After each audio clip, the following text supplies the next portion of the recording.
aujourd'hui, on a décidé qu'on va enregistrer la présentation. Ça va être disponible sur l'intranet de l'IDIS. N'oubliez pas, on est disponible aussi l'information sur info@valeria.science ou bioinfo@idis.laval.ca pour les demandes d'information ou de soutien technique. Je vais faire juste un petit rappel de ce qu'on a vu la semaine passée, parce qu'aujourd'hui, nous allons vous présenter la création d'environnements virtuels et l'installation de Python et des librairies Python dans cet environnement-là. Donc, c'est vraiment important de comprendre aussi que ce que vous apprenez ici, donc, ça va être complètement, ça va être valide là, si vous allez sur les serveurs de l'Alliance numérique, c'est la même chose. Donc là, vous allez être vraiment capable de vous promener d'un environnement. Donc, juste un petit rappel de ce qu'on a vu la semaine passée, que Bruno a présenté. Vous connectez sur le site de Valeria, donc valeria.science. Vous avez ici le bouton de connexion. Bruno est déjà connecté. Ce que vous voyez ici, console admin, ça, vous ne verrez pas ça là, dans votre vraiment des permissions pour Bruno, parce qu'il est administrateur. Donc, vous allez ici à l'outil, au menu Mes outils. Il l'a déjà. OK. Donc là, ici, ce qu'on a vu la semaine dernière, c'est la partie traitement de données, donc lancer le Jupyter Lab. Si je le lance, je pense que Bruno, tu l'as déjà lancé. Hein? Oui, c'est OK, puis on l'a lancé. Oui. OK.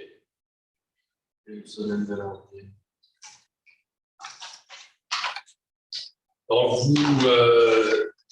vous cliquez sur le bouton ici, My Server. Là, Bruno avait déjà spécifié les paramètres de nombre de cœurs et de mémoire. Donc là, ce que vous avez ici, vous avez ce qu'on appelle le launcher, là, pour lancer les notebooks, une console Python ou un terminal. Donc ça, c'est vraiment, là, dans le fond, vous n'êtes pas, vraiment important de noter que vous n'êtes pas sur le nœud frontal, vous êtes sur un certain nombre de cœurs sur une machine. Puis Bruno, dans le fond, là, il va vous expliquer comment faire pour installer l'environnement virtuel. Donc, il ne faut pas le faire là-dessus, il faut vraiment le faire dans votre compte sur le nœud frontal. Donc, il va tout vous expliquer comment faire pour installer votre environnement Python. Donc, je laisse la parole à Bruno. Puis aussi, n'oubliez pas, là, j'ai réservé la salle là, tous les mardis midi, jusqu'à Noël au moins. Là, on va faire des présentations, on va regarder aussi la cédule après les fêtes. Là. Et ça va peut-être devenir récurrent le mardi midi. On va être ici, on va avoir toujours un petit quelque chose. Là, vous aider dans Slurm, comment lancer vos calls de façon à être très efficace, utiliser le maximum là, des ressources, essayer de décomposer vos analyses pour avoir le maximum de priorité. Donc ça, on va essayer de monter une cédule là, pour l'hiver prochain là, pour vous tenir actif. Là.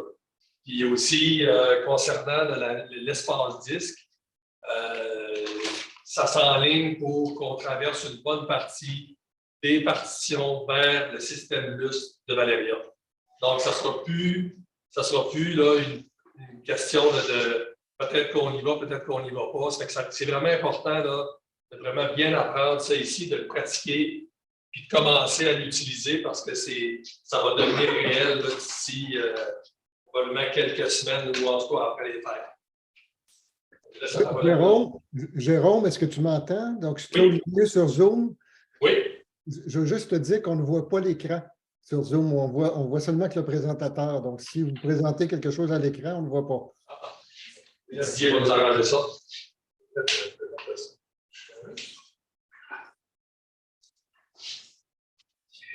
Ah, c'est parfait, là. C'est bien, là. C'est bon? Oui. OK. Bonjour, bonjour. Concernant la semaine passée, c'était très intéressant. Puis, cette semaine, on va approfondir un peu plus ce que c'est des environnements virtuels en Python. On avait vu le Jupyter, on avait lancé des notebooks, on avait vu un peu à quoi ressemblerait l'interface. Aujourd'hui, on va creuser un peu comment c'est fait les environnements virtuels, comment ça marche et le pourquoi. Je pense que dans votre cas, si je me fie à ce que Jérôme a déjà dit, c'était l'équipe de BioInfo, dont Stéphane, qui allait installer des environnements qui compilaient des packages. Donc, La meilleure documentation pour savoir comment fonctionne Python sur notre environnement, ce sera toujours la documentation de l'Alliance numérique de recherche du Canada, Feu Calcul Canada. Donc, j'ai mis en lien la documentation concernant Python. Sûrement que vous allez trouver la plupart de vos questions, mais moi, je vais amener peut-être des approches un peu plus. On va tenter d'expliquer ensemble et de le voir étape par étape. Qu'est-ce que c'est un environnement virtuel? Ben, contrairement à un poste de travail qu'on installe un Linux, que ce soit une distribution Ubuntu ou Fedora, par exemple, on va avoir quelques versions de Python qui vont être disponibles. Puis on peut installer des librairies aussi à l'aide du gestionnaire de paquets, du système d'exploitation. Le gros défaut de cette approche-là, c'est qu'on va souvent être limité à une seule version. Des fois, on va vouloir aller chercher des choses plus récentes ou des librairies un peu plus vieilles. Et ce que nous offre le système d'exploitation n'est pas approprié pour notre recherche. Donc, dans le code de Python, ils ont développé ce qu'ils appellent un gestionnaire d'environnement virtuel, c'est-à-dire qu'on va créer des environnements isolés. Selon les expérimentations qu'on va mener dans le table, on va pouvoir faire différentes versions de Python et différentes versions de paquets. Ici, c'est Django et NumPy. Django, dans le premier, ben, c'est un outil pour faire des applications web, tandis que NumPy pour faire plus du scientifique, du calcul et compagnie. Donc, on voit ici que je peux avoir 3 environnements cloisonnés pour lesquels je vais pouvoir travailler. Puis, j'ai du code qui est compatible avec une seule version de NumPy. Ben, je vais pouvoir diviser mon travail par programme que je vais développer ou par expérimentation. Donc, ça c'est une manière de l'exprimer. Dans le cadre de l'Alliance et de Valeria, c'est un peu plus compliqué, mais ce n'est pas vraiment quand on l'explique. En réalité, comment ça marche, je ne sais pas si on le voit en détail encore, si vous avez d'expérimenter. Il faut jouer avec les modules. Donc, module load, la librairie. Python, c'est la même chose. Donc, on a un programme, on fait module load. C'est la première chose à faire. Dans le cas de Python, il faut charger les modules. Python 3.8, Python 3.9, on voit en bas, par-dessus le système d'exploitation. Quand on charge les modules, que ça va faire, ben, la version de Python que vous avez demandé va devenir disponible. Et ensuite, ce qu'on va faire, c'est par-dessus ces modules-là, on va venir installer les dépendances. Donc, on voit ici, j'ai 3 environnements virtuels. Les 2 premiers sont très similaires, sauf la version de Python 3.8 et 3.9 qui sont les 2 premiers. Et si je regarde la couche supérieure, bien, on voit que j'ai la librairie Panda version 1.3 versus 1.4. Donc, c'est un peu comme l'autre image, mais on a la notion de module qui s'ajoute chez Valeria et Calcul Canada. Et à l'extrême droite, à votre extrême droite, on a un environnement un peu plus complet avec d'autres librairies et notamment la SciPyStack qu'on voit dans les modules peut être très utile. Puis en réalité, je vais l'expliquer tantôt que c'est un module spécial qui va venir ajouter un certain nombre de modules de manière automatique. Ce qui est important de se retenir, c'est qu'il y a une séquence de création des environnements virtuels. On a le système d'exploitation, on charge des modules, on charge minimalement Python, bien évidemment. Ici, on a besoin d'autres librairies comme NetCDF, qui est utilisé, je pense, en géospatial. On charge le module NetCDF, puis parfois, il y a certains modules qui viennent automatiquement en chargeant le module. Donc, on charge un module. Côté environnement virtuel, on crée l'environnement virtuel, c'est une commande.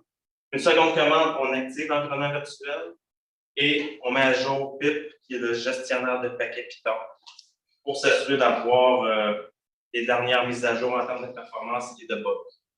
Et ensuite, on termine par l'installation des paquets qu'on désire avoir dans notre environnement virtuel. Côté utilisation, une fois que notre environnement virtuel a été créé, nos modules chargés et nos paquets installés, bien, pour l'utilisation, que ce soit dans un traitement interactif ou en lot, il s'agit de charger les mêmes modules qu'on a utilisés lors de la création d'un environnement virtuel. Et ensuite, on va activer l'environnement virtuel. La séquence est très importante.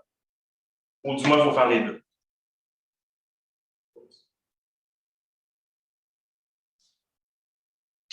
Donc, la première étape, c'est de charger Python. Et pour charger Python, il faut décider ou savoir quelle version on utilise. Donc, il y a 2 manières de vérifier les versions disponibles. C'est module Available Python ou module Spider Python. Et ça va nous afficher les versions disponibles. Donc, si on peut essayer de tenter de le faire un peu en interaction avec vous, j'ai le module Spider, Python, ben, à ce moment-là, je vais recevoir une liste de versions qui sont disponibles dans la plateforme. Donc, si je veux, par exemple, faire Python 3.9, je vais charger. Je vais lister mes modules. Actuellement, je n'ai aucune version de Python chargée. On voit là les currently loaded modules. J'ai un environnement de base très basic. Donc, qu'est-ce que je vais faire? Je vais faire module load. C'est-tu un alias que tu as, ça? Je pense que c'est disponible, c'est les modules list. Donc, c'est un shortcut là, que moi j'utilise pour faire module list. Et à ce moment-là, ça. Non, mais je comprends, mais ML, pourquoi c'est un alias à toi? Non, je vais. Non, Ça ok, c'est fonctionne bon. sur le mien. Parfait. Je Je pense que c'est une alliance qui est fournie par Canada ou même Nmod qui est une module. Je vais faire module load, Python 3.8 par exemple.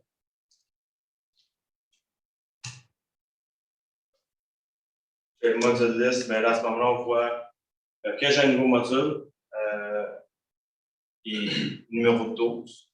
Donc, je fais switch Python. Ça me dit à l'endroit que le binaire est.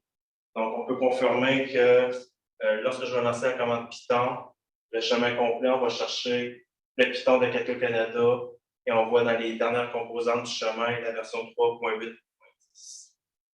Ça répond.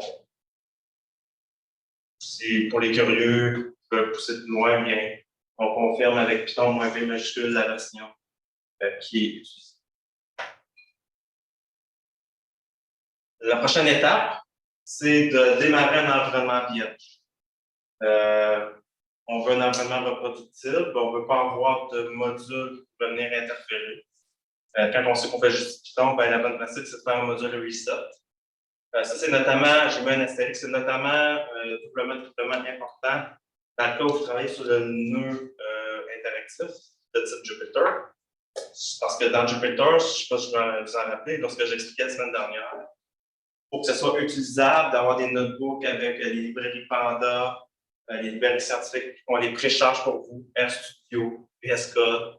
Donc, on voit ici dans la liste de gauche, on a comme préchargé des modules pour vous, R, Python, pour les nommer, .server, comme je viens de le dire. Donc, si je m'en vais dans un terminal et je fais module list, on va voir que j'ai un environnement qui est un peu plus lourd, alors que ce n'est peut-être pas nécessaire dans le cadre d'un environnement.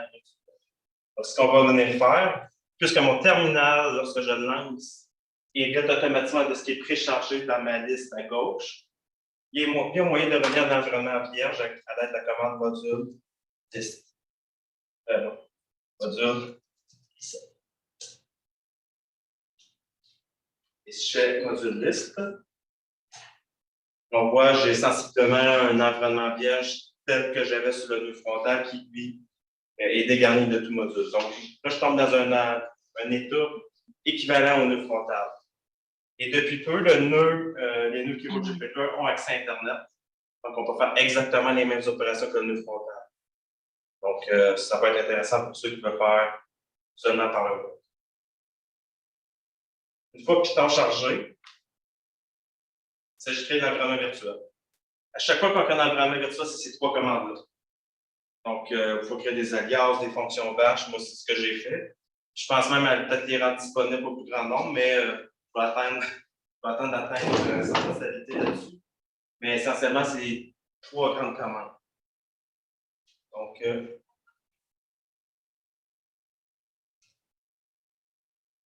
peut-être passer dans le navigateur pour que ça soit plus simple. On va aller voir, moi, par convention, dans mon home, peut-être que c'est ça pour ça. J'ai un dossier VM qui est vide présentement, qui est évidemment présenté. Donc, là, je vais venir faire, je vais venir créer mon environnement virtuel qui s'appelle VM1. Donc, qu'est-ce qui va se passer? Ben, en ayant chargé Python et la commande virtual-env est disponible, et qu'est-ce qui va se passer? Ben, ça va créer un dossier et y installer toutes les librairies.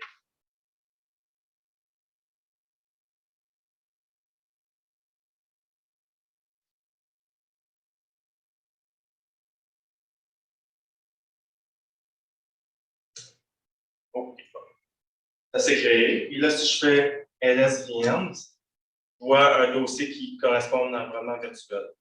Donc, dans cet environnement virtuel-là, il y a un interpréteur Python, je pense que c'est bien symbolique au final. C'est là-dedans que les librairies vont être installées. Donc, on va voir comment l'installer. Là, l'environnement créé, il n'est pas activé. Donc, je fais pip list. Je vais avoir la liste des paquets Python du système d'exploitation, ce qui n'est pas ce qu'on veut. Donc, je vais venir tout de suite activer, je fais CTRL-C, mais je vais venir activer l'environnement virtuel pour sourcer, dans le fond, le répertoire que nous avons créé.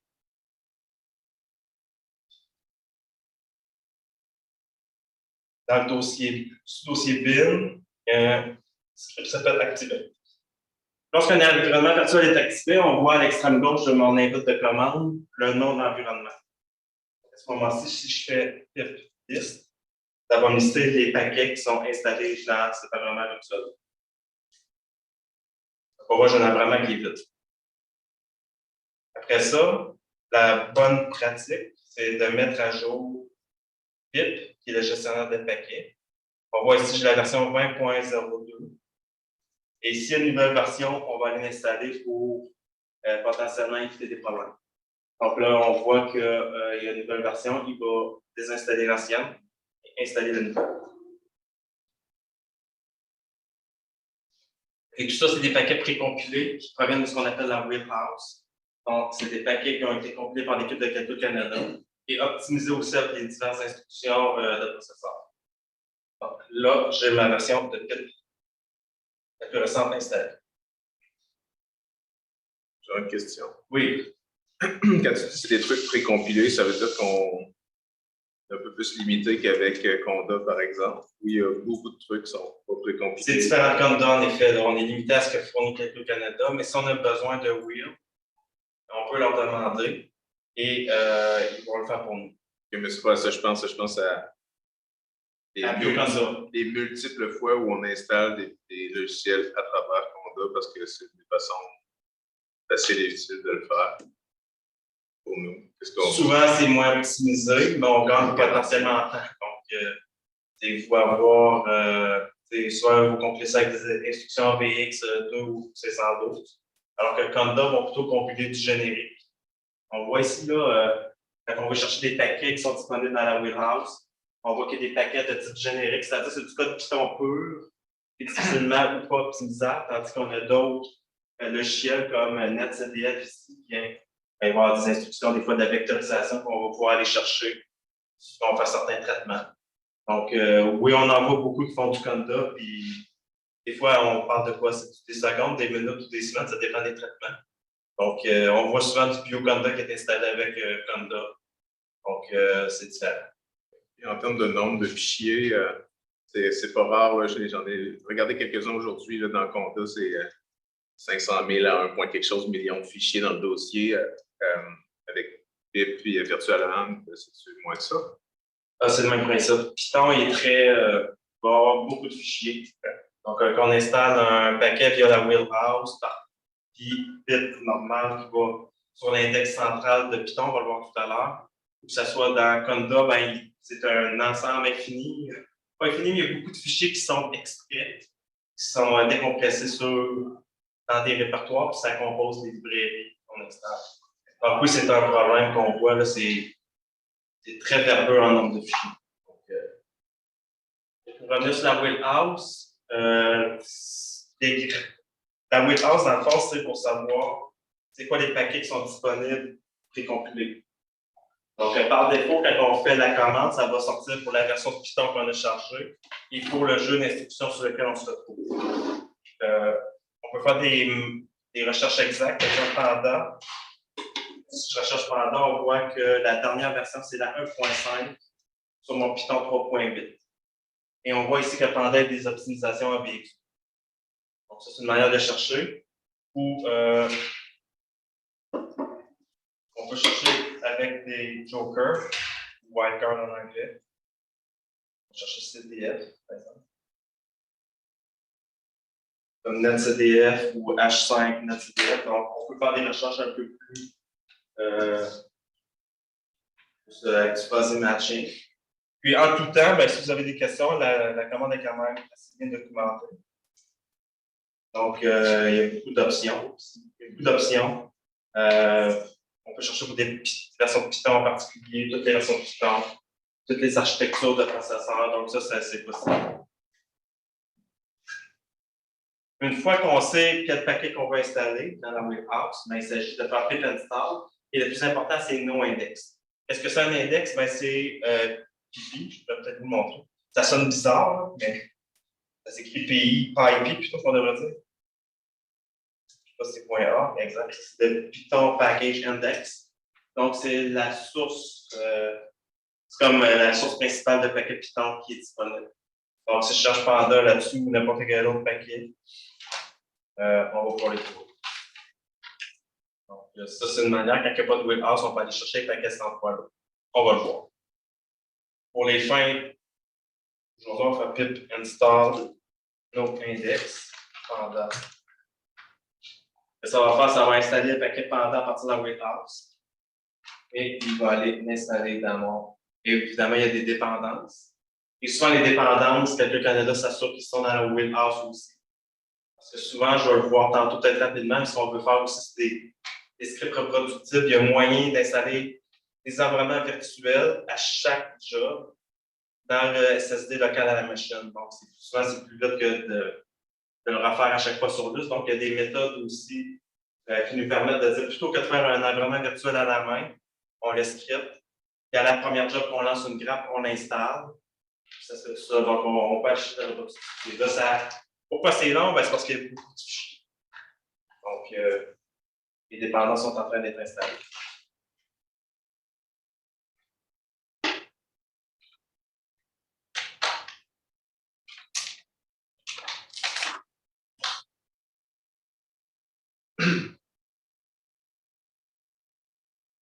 Fait que VirtualAmp, dans le fond, il n'installe pas les packages lui-même. Non. VirtualAmp, tu crées le contenant. C'est une machinerie qui gère les paths, dans le fond. C'est ça, c'est une machinerie un peu comme module en réalité. Il n'y a pas de rocket science, comme on dit. C'est gestion de gérer les paths, ça entend le path Python. Ça pointe vers une version de Python spécifique.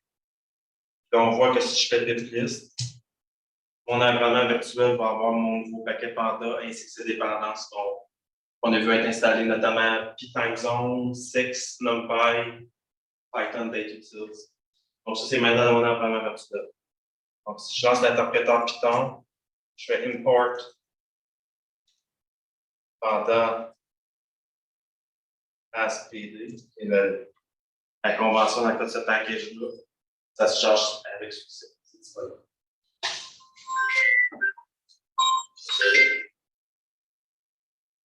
L'ennemi n'a pas dérangé. Donc, on a un environnement virtuel créé avec des paquets. Donc, là, dans l'exemple ici, j'en avais installé d'autres, je les installerai pas, ça va sauver du temps. Donc, aussi, il y a d'autres types de paquets, comme je l'ai montré, il y a un index Python. Il peut arriver qu'il y a des paquets qui ne sont pas dans la warehouse pour certaines raisons. Calcul Canada ne peut pas compiler la planète entière des paquets et des dépendances, c'est toutes les compilations possibles. Donc, souvent, quand on leur écrit, des fois, pour avoir des wheels, ils vont dire, ben, c'est un wheel générique, qui ne bénéficie pas d'optimisation CPU, ça ne vaut pas la peine de le compiler. Sauf si tu veux vraiment l'installer dans le job, qui n'a pas accès à Internet sur un autre calcul. Donc, ces paquets-là, ben, ils nécessitent un accès Internet parce qu'on doit aller les télécharger. On va dans la warehouse. À ce moment-là, comme je disais tantôt, il y a seulement deux endroits qu'on peut le faire. C'est sur les nœuds frontaux, à SSH ou dans Jupyter Hub, la terminale. Donc, on va installer un autre paquet qui, lui, n'est pas dans la warehouse.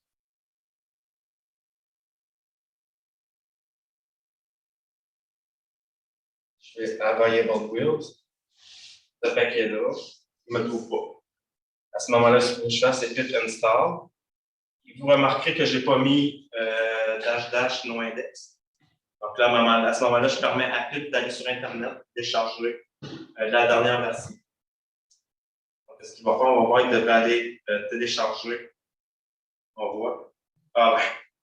Je l'avais installé à peu près la présentation. Il y a une cache Python. Donc, le trouver, j'essaye.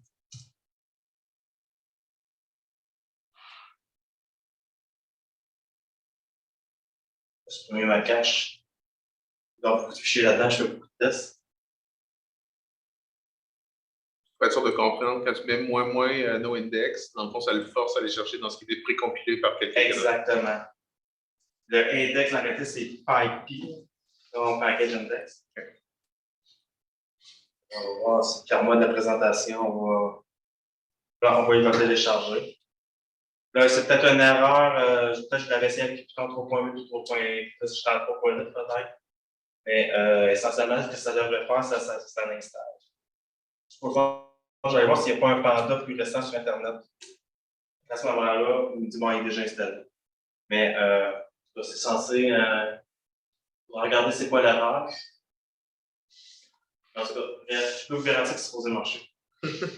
Karma de présentation. Il existe aussi des modules spéciaux, je vais passer rapidement. Je vais peut-être évoquer rapidement tantôt. On peut avoir des fois où, par exemple, ici dans le code PostgreSQL, qui est un SGBD populaire, il y a une librairie Python qui existe, qui est le pilote pour parler à la base de données, PsychoPG2. Ce pilote Python-là a besoin d'avoir les librairies qui sont codées en C pour parler au SGBD. Donc, qu'est-ce qu'il faut faire? Souvent, quand on installe PsychoPG2, il faut que la librairie ou le module correspondant soit chargé pour que les bindings, pas comment l'appeler en français, puissent fonctionner.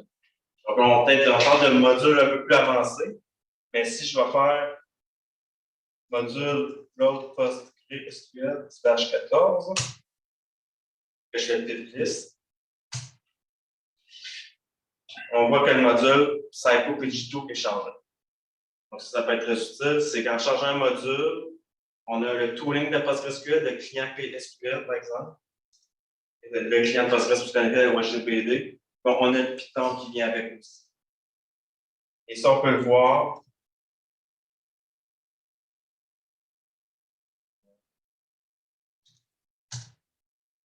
Je fais une recherche module Spider. On voit qu'il sort en bleu avec la notation E. Tandis que c'est une extension qui est providée par un autre module. Donc, en changeant un module, c'est comme un sous-module, en réalité. Donc, en changeant, si je fais un module Spider, PsychoPG2 2.9.3, pour plus de détails, ben, qu'en chargeant le module PostgreSQL, je vais avoir accès à cette extension-là. Un autre cas qui est un peu plus peut-être scientifique, on parle de Panda, NumPy, SciPy et compagnie. IPython qui permet de faire des notebooks. IPython, c'est comme un interpréteur avancé de Python qui est très intéressant. Donc, si on fait un module load SciPyStack 2022A,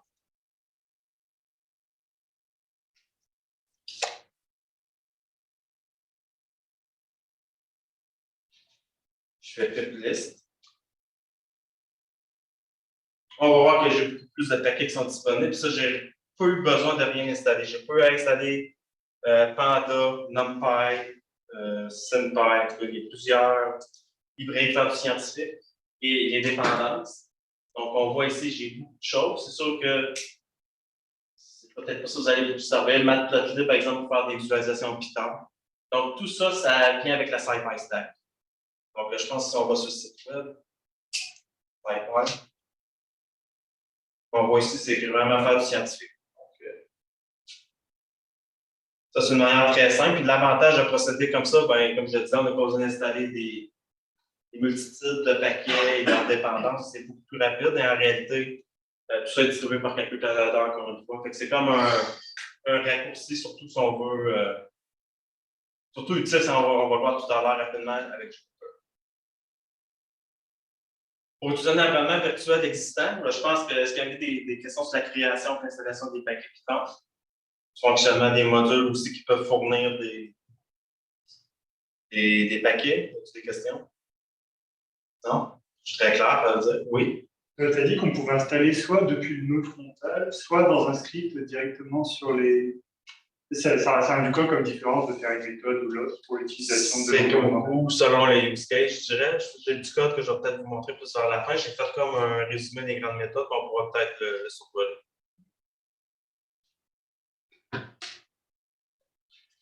Évidemment, pour utiliser un environnement existant, ben, je peux vous rappeler les 3 carrés que j'avais mis. Les 2 carrés, on change les modules. Si je ne change pas le module, on peut avoir peut-être des comportements bizarres. Puis on active l'environnement Python. Fait que si je repars à 0,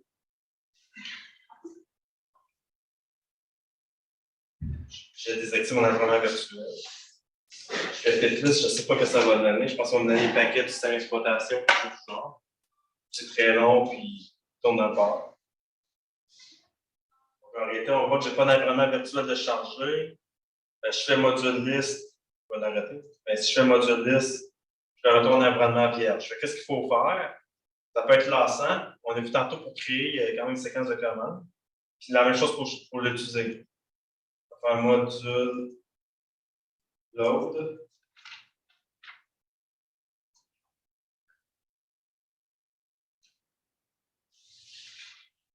J'avais chargé la version 3.8. Et là, je vais faire activer mon environnement virtuel, ben, c'est sourcé. L'endroit qu'on a installé ça, il faut s'en rappeler. Moi, par convention, je mets dans VN dans mon home. Pardon, et je vais nommer VN 1, VN activate, qui est un script bash qui va venir altérer le path. Donc, on voit à la gauche, j'ai activé l'environnement virtuel, là, je peux faire mes traitements.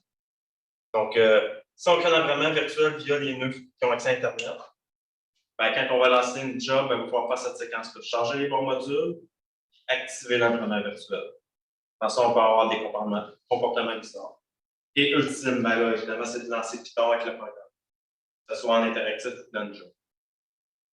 Fait que je pense que les séquences, c'est vraiment ça. J'ai mis les images, c'est la bonne façon de faire. Bon, bien ici, c'est un exemple assez simple aussi. C'est un script bash, aussi simple. Donc, on met les commandes batch, les directives, c'est-à-dire, puis je l'ai fait à la ligne de commande, mais c'est la même chose qu'il faut faire dans un programme. Un shell script qu'on va se mettre dans l'ensemble. On change mes modules, j'active, puis je lance le programme Python. Ce que je parlais comme vraiment c'est pas utile. Donc, ça, c'est une méthode que moi j'aime bien, mais ça dépend des gens. Donc, ça dépend des cas aussi. J'ai mis un commentaire, j'ai coupé la portion S-Batch. Ça, c'est un script batch où je charge mon module Python, je crée un environnement virtuel, puis je le crée pas dans un dossier Lust. Donc, Lust, c'est très performant quand on fait du séquentiel, des lectures massives. Mais quand on a le temps de créer Python aussi, on l'a dit, il y a des milliers de petits fichiers. Il y a certains temps à l'installer. Qu'est-ce qu'on fait? On l'installe sur chaque ligne de calcul, ils ont des disques durs locaux, des SSD généralement. Donc, quand on va installer ça au sein de la job, ce que fait Slurm, nous crée un répertoire à nous, privé sur ces disques rapides-là. Puis, on peut le pointer à l'aide de la variable Slurm tend dire. Donc, ce répertoire-là est à nous. C'est Slurm qui va alimenter cette variable-là. Donc, qu'est-ce qu'on fait? On crée l'environnement virtuel sur ce disque-là, dans un sous-dossier VM, pour rentrer en conflit avec quoi que ce soit d'autre qu'on pourrait mettre dans ce disque-là. Puis, on crée l'environnement, on upgrade pip, on installe les wheels. Et je lance la variable. L'avantage, je prends ça, je l'envoie à Calcul Canada, je fais sur clic, c'est la même chose qui va se passer. Ça va marcher 100%. Donc, je n'aurai pas à la main à aller créer un environnement virtuel, à précider qu'on appelle ou à pré-créer. Mais bon, on peut. Je vous conseille, ce que j'ai fait à la main, on ne fait pas à la main. Il vaut mieux créer un script bash qui installe notre environnement virtuel. Ça, on va avec Calcul Canada. Au moins de ne pas le refaire à la main ou de ne pas s'en rappeler. Mais c'est une manière de faire un script bash qui contient, qui documente nos environnements virtuels. Je ne sais pas si ça répond à la question concernant le contexte du job. Mais du coup, dans ce cas-là, par exemple, tu l'installes à chaque fois que tu relances ton script et ton analyse, tu peux refaire. Exact. Mais ça se fait dans la job. C'est une manière de faire. Et ça ne marchera pas si on a besoin de packages qui sont en dehors de ce qu'il y a à la ligne. Exactement. D'où, si on leur demande qu'ils disent ce package générique, installez-le via un frontal. J'ai déjà demandé pour quelques cas, ben non, je l'installe dans le contexte du job. Ils vont dire, ah, OK. Oui, c'est le désavantage, c'est pour ça que j'ai clairement dit installer des wheels et non les sorties de package. Mais bon, c'est une manière comme tant d'autres, il n'y a pas de. Ça a certains avantages. Jupyter Lab, est-ce que ça vous intéresse de savoir comment créer un environnement virtuel et de le rendre accessible dans Jupyter? Bon, ça peut être intéressant pour faire des analyses interactives. Je l'ai évoqué tantôt, c'est un peu la même manière, c'est la même procédure. On crée, on doit changer les modules en premier, ça doit être cohérent avec le reste. Ça, c'est un script que j'utilise souvent, que je donne comme référence à des personnes qui ont besoin de support. Donc, on va le faire ensemble. Je vais juste me loguer out.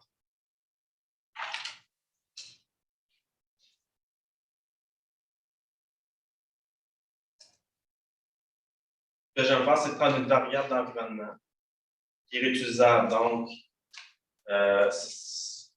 t'inquiète pas, j'ai des fonctions vaches qui existent, puis je passe un paramètre, puis ça crée toutes les commandes qui sont du boilerplate, qu'on appelle, qui sont plates à faire.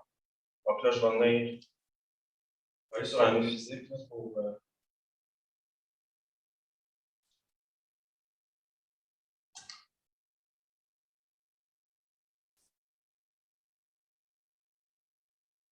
Je pense, Bruno, la question peut-être que tu as envie de poser, là, Ouais. quand tu es dans Jupyter, dans le fond, là, c'est ça que j'aimerais ça moi, ça m'aimerait moins clair. OK. Parce que j'ai vu dans une de tes docs que quand tu es sur Jupyter, ben, pour pouvoir installer des environnements virtuels, il faut que tu le fasses sur la frontale. Parce que la frontale a accès à Internet. Okay, c'est ça. Là, dans le doc, il est encore inscrit d'être sur la frontale. Okay. Mais en faisant un module reset sur un nœud interactif comme celui-ci, sur lequel on roule Jupyter, on a maintenant accès à Internet. C'est juste que le piège, c'est quand j'ai fait un module reset, mais vous remarquez, si je recharge un niveau terminal, je fais module list, on voit qu'il y a plein de choses. Tantôt, c'est tout ce qui est chargé ici.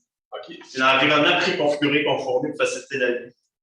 Mais en réalité, si on veut un environnement personnalisé, il faut créer notre propre collection de modules qu'on voit à gauche, créer notre environnement virtuel, pour qu'il porte le même nom idéalement, qu'on charge ces deux choses-là dans le Jupyter, puis après ça, on peut démarrer des trucs à notre vie. Tu avais fait une commande tantôt aussi, là, pour quand tu es dans Jupyter, pour aller sur le nœud frontal, c'est SSH login. Comme vous êtes déjà connecté, oui, c'est une autre manière. Faites juste SSH login.valeria.science. Là, vous allez tomber sur le nœud frontal. C'est une autre manière de faire. Ouais. J'ai fait une faute, là, mais oui, tout à fait. Donc, on va continuer avec la création d'un environnement virtuel en module list. Un environnement vanné.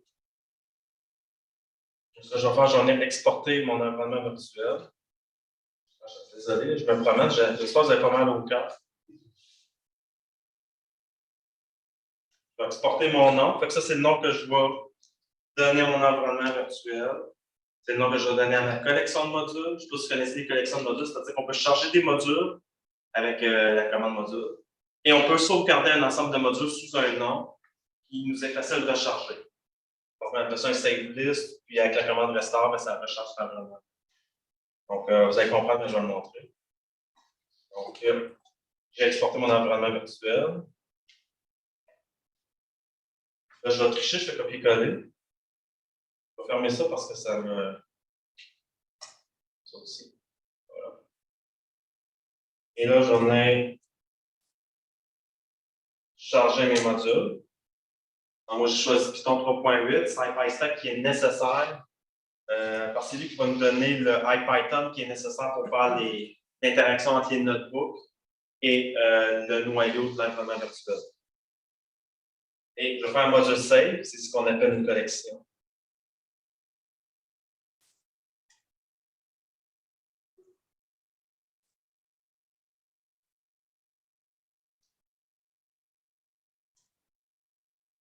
Là, j'ai une collection de modules. Donc, je vais recharger une centaine de modules, puis quand je fais du travail, que je reviens, je ne vais peut-être pas les recharger, on peut donner des collections. Donc, je fais module. Je vais aborder ce sujet-là un peu vite, là, mais il y a ça ici, là, Ending Collection of Modules. On peut sauvegarder une liste de modules et restaurer, puis on peut les supprimer aussi. Donc, ça peut être utile. Sauf que le piège avec ça, c'est que si on a une connexion chez Valeria, pour l'amener chez Calcul Canada, ben, il faut copier le dossier dans notre onde. Enfin, on voit, j'ai créé une collection qui s'appelle Client 1 Jupyter, comme on l'a vu. Donc, il faut copier ce fichier-là chez Calcul Canada pour qu'on soit reproductible. Donc, dans le contexte Jupyter de Valérie, par contre, je le conseille. On va voir pourquoi. Ensuite, ben, c'est la création de l'environnement virtuel. Encore une fois, ma convention, c'est dans le sous-dossier The End de mon onde. Sauf que je réutilise constamment ma variable d'environnement. C'est le même nom pour la collection de modules et l'environnement virtuel. Donc, on garde ça simple pour notre petite tête. Dans mon cas, c'est utile. Je n'aurais pas dû mettre de dollars, j'aurais pu copier tout de coup.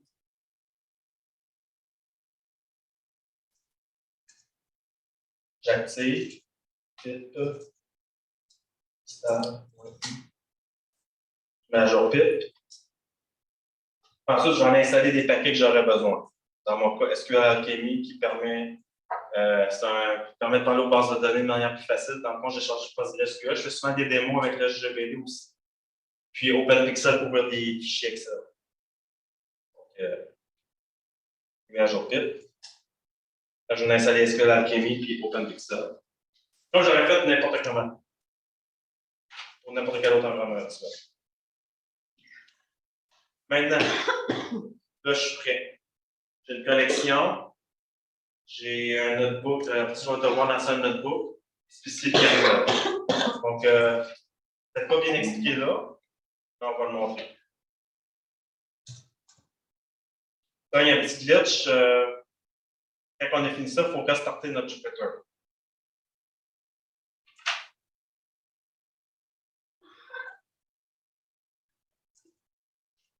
On va attendre que ça crée.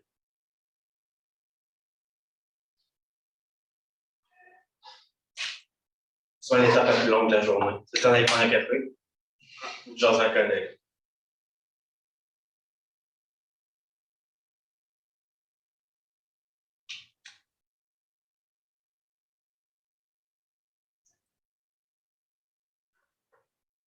La raison pour laquelle je redémarre le hub, c'est qu'ici, j'ai un restore collection. Cette liste-là ne se rafraîchit pas automatique. On va travailler bientôt à ce que ça soit rafraîchi en background. Pour l'instant, c'est pour ça qu'il faut recharger Jupyter. Et là, à ce moment-là, on voit ma collection. Si vous remarquez, comme j'expliquais tantôt, on a une liste de modules préchargés pour faciliter la vie aux usagers. Donc, ce qu'on va faire, on va restaurer ma collection. Et normalement, on va voir cette liste-là venir se mettre à jour. Boom. On voit maintenant que j'ai PostgreSQL 14.2. J'avais demandé, Python 3.8 aussi. Side-by-Stack est nécessaire pour faire des notebooks Jupyter. Alors, ça, à ce moment-là, je suis prêt, j'ai un environnement. Si je démarre un terminal, je fais module list. On voit que j'ai ce que j'ai demandé. On avait plus tantôt, j'ai plus de RStudio, j'ai plus de VS Code. Ils ont été déchargés. Et quand je pars un contexte de terminal, tout est conforme. Donc là, je suis certain que mon environnement est correct. Si je relance un launcher, j'ai oublié une étape.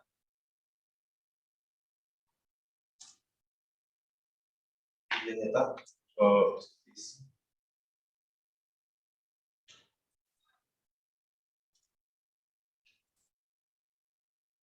Je n'ai pas la dernière version de document, pour ça.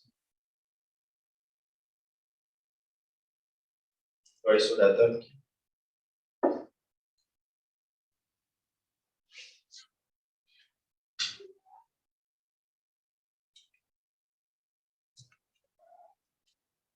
On va mettre à jour les slides. Donc, juste pendant que tu fais ça, juste rappeler là, que c'est sûr que c'est tous des trucs assez avancés qu'on est en train de voir là. Mais n'oubliez pas, si vous voulez qu'on revienne sur des concepts un midi, écrivez-moi, dites-moi, bon, j'aimerais ça revoir ça. Vous pouvez revoir la présentation, puis j'aimerais ça qu'on revoie ensemble sur un cas particulier, comment je pourrais appliquer ça dans mon contexte de travail. Gênez-vous pas, là. Je voudrais avoir une formule vraiment ouverte là, pour vous autres, pour vous aider à revoir avec vous des exemples particuliers, une heure de minute, pour un midi. Même si on décalera le calendrier sur les choses qu'on veut voir, c'est vraiment pour vous amener à être le plus à l'aise possible là, dans cet environnement-là. Et aussi, dans l'environnement, quand vous êtes sur le site là, de Valéria, vous êtes connecté sur votre compte, il y a un menu à gauche, il y a de la documentation aussi, il y a des vidéos YouTube sur plusieurs trucs, là, plusieurs sujets. Donc, allez voir ça aussi. C'est vraiment, il y a des choses là-dedans que vous allez revoir, ce que Bruno présente ce midi. C'est vraiment utile, là, ça va vous donner un petit là, un départ là, dans l'environnement. Exact. Là, j'ai trouvé la commande. J'ai pas la preuve que je n'ai pas retesté de tout en bout.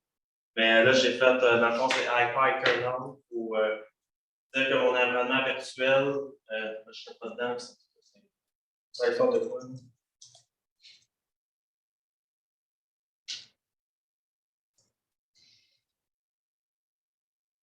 Voilà, Android.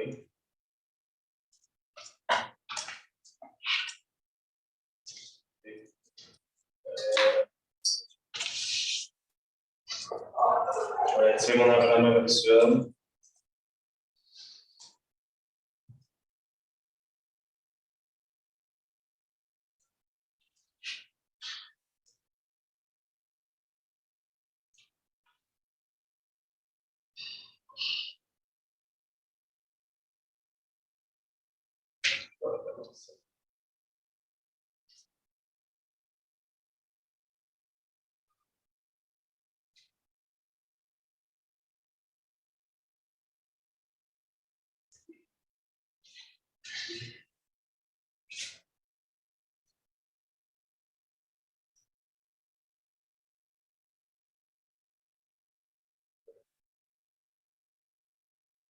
Ça se passe, je ne comprends pas.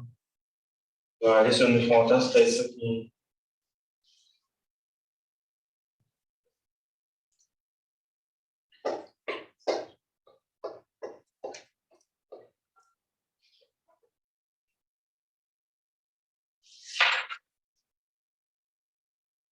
Si je vais sur la doc, en réalité, ce qui est censé se passer, on restaure la connexion comme j'ai fait. La connexion se met à jour. Puis j'ai maintenant accès à un notebook qui correspond à un environnement virtuel, soit en mode console ou en notebook. Donc, si vous installez des librairies, ils vont être accessibles dans le notebook, puis à ce moment-là, il devient possible de faire un import SQL Alchemy, par exemple, qui vont apparaître.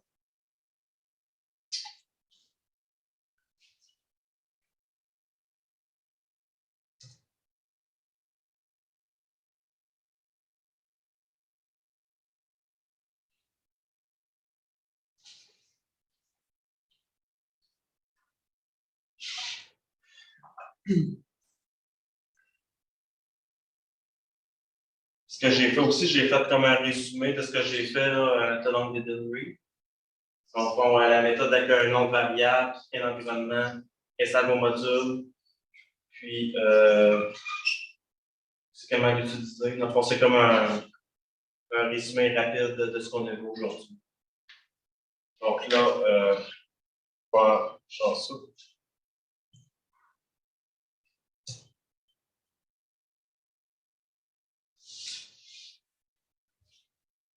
Et ça vous montre que même un expert peut avoir des petits problèmes des fois. Là.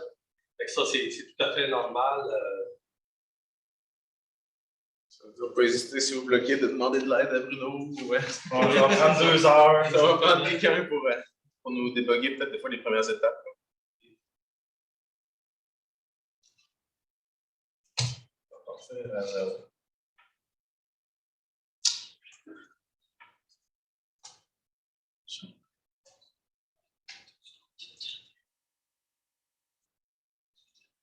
Tu les vois?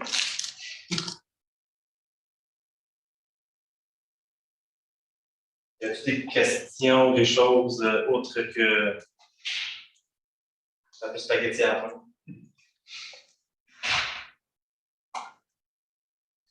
C'était pas mal de choses.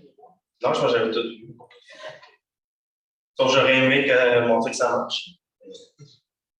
Dans le type de doc qui est documenté, là, il y a une portion environnement Python personnalisé dans Jupyter Lab, donc c'est la même chose qu'on a vu.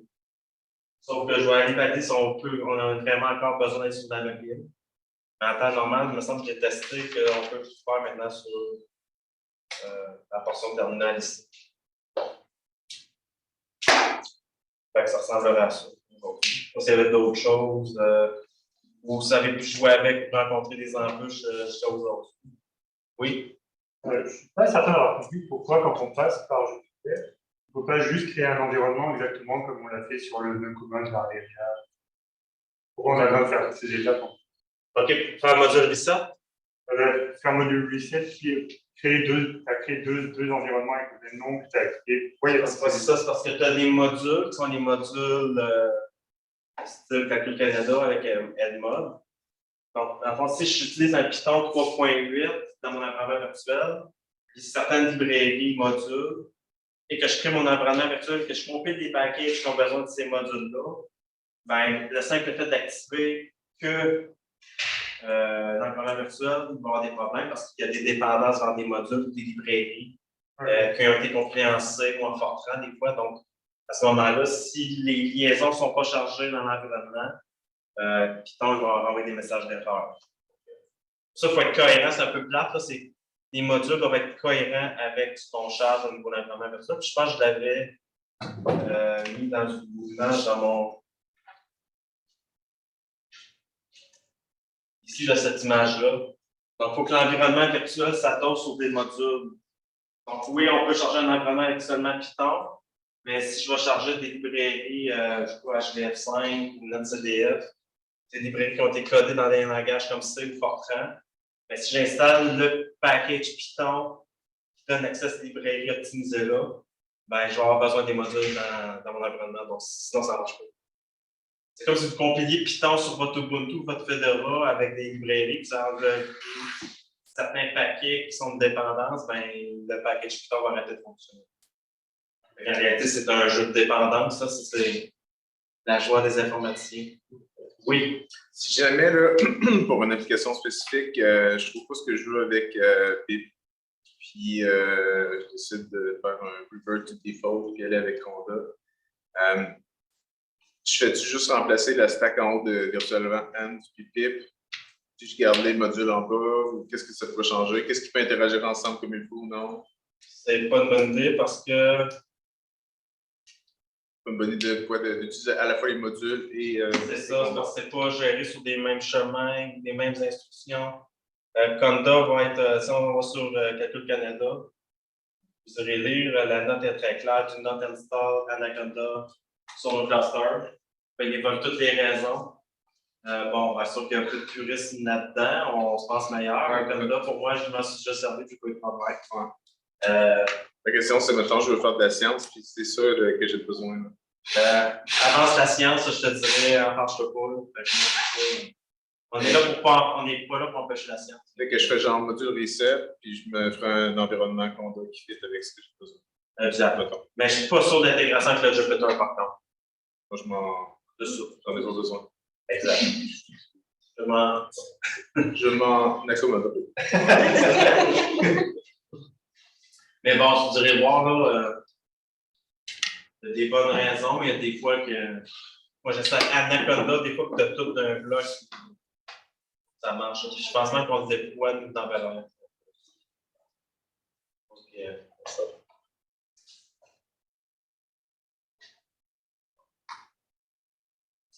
Ici. Merci beaucoup. Merci. N'oubliez pas, ben, dans le fond, le gros avantage des environnements virtuels, comme Bruno en a parlé, comme aussi les environnements avec les modules, vous utilisez une nouvelle version d'un logiciel, vous voulez faire des tests, ben, les modules sont là pour ça. Vous chargez votre application, vous faites un test, vous vérifiez si vous obtenez à peu près les mêmes résultats. Les environnements virtuels, c'est la même chose. Une nouvelle version de librairie est disponible, un changement de version de Python. Vous créez un environnement virtuel, puis vous chargez vos librairies, vous faites vos tests, vous vous assurez que les résultats sont cohérents avec ce que vous attendez. Donc, c'est ça. Il y a une affaire qu'on n'a pas vue. Eric? J'avais une question par rapport aux millions de fichiers, là, vu qu'on ne peut pas y couper. Dans notre home, y a-t-il un endroit qui est comme vous approprié? Y a-t-il un endroit qui n'est pas sur lustre? C'est tout sur lustre, que ce soit le home ou les projects, le sketch, c'est tout sur lustre. Fait que ça peut peut-être être un argument pour l'histoire de ne pas laisser avoir accès aux gens à Internet à partir des nœuds de calcul, de dire que ça permettrait d'installer Conda ou quelque chose du genre dans un genre de snapshot, de l'utiliser là, puis après ça, Ouais. pour traîner tout ça. C'est sûr que ça commence à être gros Anaconda, parce que je voyais des chercheurs qui installaient Bioconda, là, puis ça prend des heures à installer. Ça, c'est un cas que je pense qu'on peut l'installer une fois, puis réutiliser. Là. Donc, ou que nous, si c'est quelque chose qu'on voit qui est utilisé, on l'installe une fois, puis on donne la ligne de commande pour l'activer. Ça peut être une manière.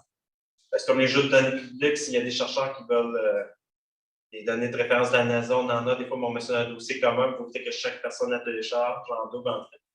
Donc, c'est un peu le même principe. Là. Donc, tu sais, il n'y a pas de silver bullet, comme on dit, c'est un peu un trade-off. Des fois, tu te vois, Bioconda me coûte 2 heures à installer. Puis, parce que c'est une job qui roule 2 heures pour faire du téléchargement, c'est des cœurs qui sont gaspillés.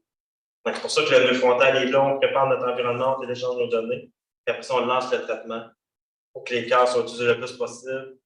On suppose que les programmes sont bien faits, puis c'est tout le temps 100% des cœurs demandés, mais le téléchargement, clairement, c'est de l'attente réseau. Donc, on veut, étant donné que les CPU, ben, c'est plus rare que fréquent dans votre cas, ben, on veut utiliser le maximum à bon escient. Et il y a toujours des cas, je pense qu'avec Stéphane Darros, il y avait un cas d'une librairie, il avait besoin d'aller interroger un service pour aller chercher des données précalculées. On sauvait en temps de calcul en bout de ligne.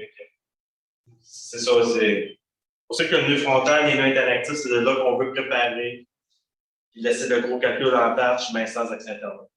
C'est la même chose que Calcul Canada, donc Chez Valéria, là, mettons qu'on rencontre s'enfarge un peu quelque part, là, puis on veut de l'aide, c'est la façon la plus efficace d'avoir de l'aide, soit pour l'installation, ou soit pour juste avoir un environnement qui fonctionne pour nous, pour faire nos calculs, c'est faire où on passe. C'est par info. Info@valeria.ca. Ouais. C'est pas Stéphane Picheron. On va vous rediriger. C'est ça, j'en profite aussi pour vous dire que sur Valeria, là, quand vous êtes connecté sur la frontale, il y a beaucoup de serveurs, il y a plusieurs serveurs, il y a beaucoup de cœurs de disponibles. Hier, on a eu une rencontre, l'utilisateur qui avait besoin de beaucoup de cœurs. Puis, on regardait ça, puis en même temps, je regardais sur Manitou. Manitou était plus il y avait 100 cœurs d'utiliser. Il y avait des utilisateurs qui avaient déjà lancé des jobs, puis il était saturé, donc il était en attente. Tandis que sur Valeria, ben, on avait des cœurs qui ne faisaient rien. Déjà commencer à explorer ça pour pouvoir utiliser efficacement, là, pour ne plus attendre. Là. Donc, il y a Superdome qui est là, il y en a Big Mem, on a plusieurs autres serveurs avec plusieurs centaines de cœurs disponibles. Allez-y, allez les utiliser, là, ne plus faire d'attente sur Manitou. Là, je pense que c'est. Ouais, là, Superdome Midor. Ouais, c'est ça. Zéro. T'as-tu Eric qui a du stock dessus? Oui, mais j'ai eu un problème un peu, je ne sais pas si c'est ésotérique ou quoi là, mais j'ai des jobs que je lance. Il faudrait que j'explique en détail comment je lance ça. Mais en gros, je lance des alignements de séquences.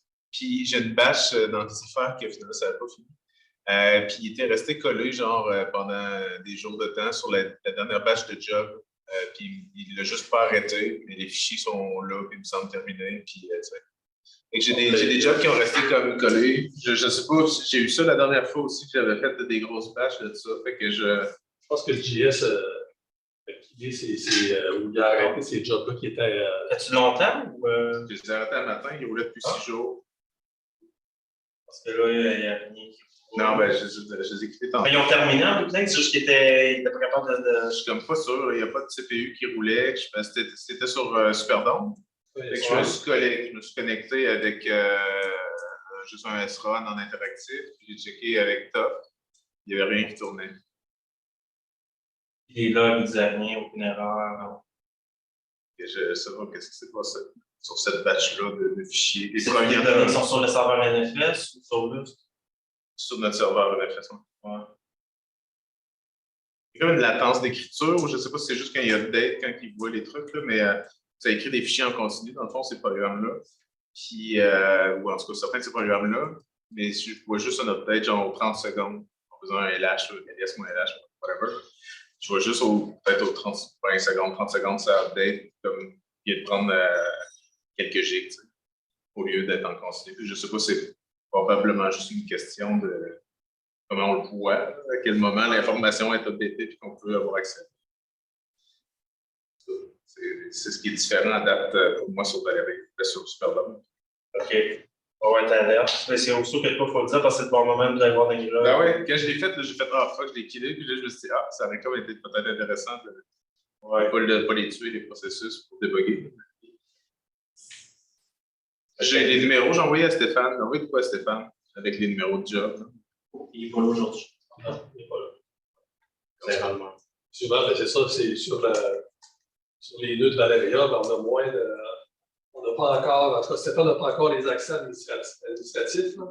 Donc, pour l'instant, c'est vraiment les gens, Adrien, Jean-Sébastien, Bruno, qui peuvent aller regarder ça. Mais Fait que même pour Superdome, il faut écrire à info de Valérie. Ouais.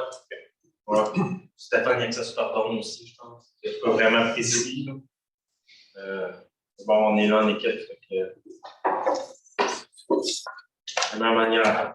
Puis écrivez-moi pas directement parce que ça peut être long. C'est bon. Merci beaucoup. À la semaine prochaine. Merci.